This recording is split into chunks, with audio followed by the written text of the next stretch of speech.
علی رسولہ الکریم۔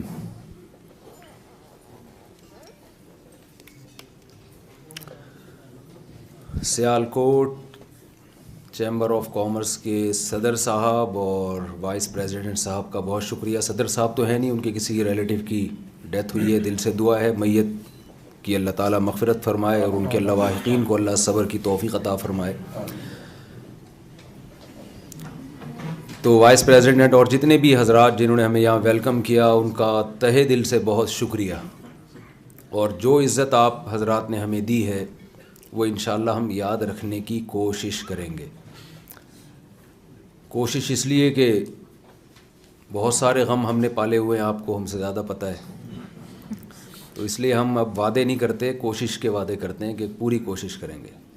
اچھا، میں بیان تو کرتا نہیں ہوں، میں تو باتیں کرتا ہوں۔ آپ کیا سوچ کے بیٹھے ہوں گے مفتی صاحب پتہ نہیں کیا بیان کریں گے؟ بیان کرنا بڑے علماء کا کام ہے۔ میں تو چند فرینکلی آپ سے کچھ باتیں آپ کی خدمت میں پیش کروں گا اور پھر آپ سے بھی سنوں گا آپ کیا کہنا چاہتے ہیں۔ حضرت کے ہاں ہم نے لاہور میں ناشتہ کیا، بڑا خاندانی سا، تو آج بھی ناشتے میں پائے تھے۔ گجرانوالہ، لاہور، سیالکوٹ، یہاں پائے بہت چلتے ہیں۔ تو آج حافظ احمد صاحب جو ہمارے بڑے محسن ہیں، بڑی عزت دیتے ہیں، جب بھی میں سیالکوٹ آتا ہوں کوشش کرتا ہوں ان کے ہاں اسٹے کروں، تو آج بھی انہوں نے پائے کھلائے۔ تو پائے کا ایک نقصان یہ ہے کہ گلا بیٹھ جاتا ہے، ابھی میں بار بار نا گلا صاف کرنا پڑ رہا ہے۔ تو میں نے اس میں کہہ دیا کہ اتنا زبردست خاندانی ناشتہ پورے سفر میں آج میں نے پہلی دفعہ کیا ہے۔ تو حضرت نے مجھے کونی ماری کہ میرا ناشتہ بھول گئے ہیں آپ، ٹھیک ہے۔ تو یہ میں نے اس لیے عرض کیا کہ بھولنے کا عنصر زیادہ ہو گیا، تو ہم آپ نے جو ہمیں ویلکم کیا، عزت دی، اس کو یاد رکھنے کی پوری کوشش انشاءاللہ ہم کریں گے۔ بہت عزت دی آپ لوگوں نے، اور دیکھیں اگر کوئی کسی عالم دین کو عزت دے رہا ہے یہ سمجھ کے کہ یہ عالم دین ہے، تو اس کے اخلاص میں شبہ نہیں ہو سکتا۔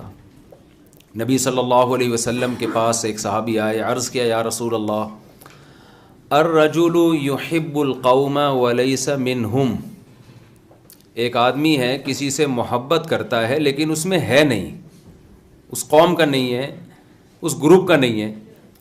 تو آپ صلی اللہ علیہ وسلم نے فرمایا الرجل مع من احب یوم القیامہ، قیامت کے دن انسان اسی کے ساتھ ہوگا جس سے اس کو محبت ہوگی۔ تو یہ محبت چھوٹا عمل نہیں ہے کہ آپ کسی کو دین کا عالم سمجھ کے عزت دے رہے ہیں، محبت کر رہے ہیں، یہ بہت بڑی نیکی ہے۔ اور اس دور میں جب ایتھیزم، لبرلزم، اسلام مخالف قوتیں وہ طاقت پکڑ رہی ہیں اور مذہب کے خلاف، علماء کے خلاف پروپیگنڈا بہت زیادہ ہو رہا ہے، تو بڑی خوشی ہوتی ہے آپ لوگوں کی طرف سے یہ عزت دیکھ کے کہ یہ میری عزت نہیں ہے، یہ تو ایک دین کی طرف نسبت ہے، اس دین کی عزت ہے جو آپ دے رہے ہیں۔ اللہ تعالیٰ آپ کی اس محبت کو قبول کرے اور آخرت کے لیے ذخیرہ بنائے۔ تجارت کے حوالے سے سیرت کی روشنی میں چند باتیں عرض کروں گا۔ ظاہر ہے سیرت، اسلام، قرآن ایک ہی چیز کے مختلف نام ہیں۔ انک لعلی خلق عظیم، قرآن کہتا ہے کہ اے نبی آپ سب سے بہترین خلق پر ہیں، اخلاق پر ہیں۔ تو وہ اخلاق کیا ہیں؟ پورا قرآن چلتا پھرتا اگر کوئی دیکھنا چاہتا تھا تو وہ رسول اللہ صلی اللہ علیہ وسلم کی زندگی میں نظر آتا تھا۔ آپ کتاب بھی لے کر آئے اور آپ نے اس پر عمل بھی کر کے دکھایا۔ تو اسلام میں سب سے پہلے میں یہ عرض کروں گا تجارت کی فضیلت کیا ہے۔ یہیں سیالکوٹ میں ایک تاجر ہیں، میں بھول گیا، میں نے بتایا نا کہ غم بہت پالے ہوئے ہیں ہم نے، تو آپ سمجھدار ہیں، ڈیٹیل میں جانے کی ضرورت نہیں ہے، تھوڑا سا ڈیٹیل میں چلا جاتا ہوں۔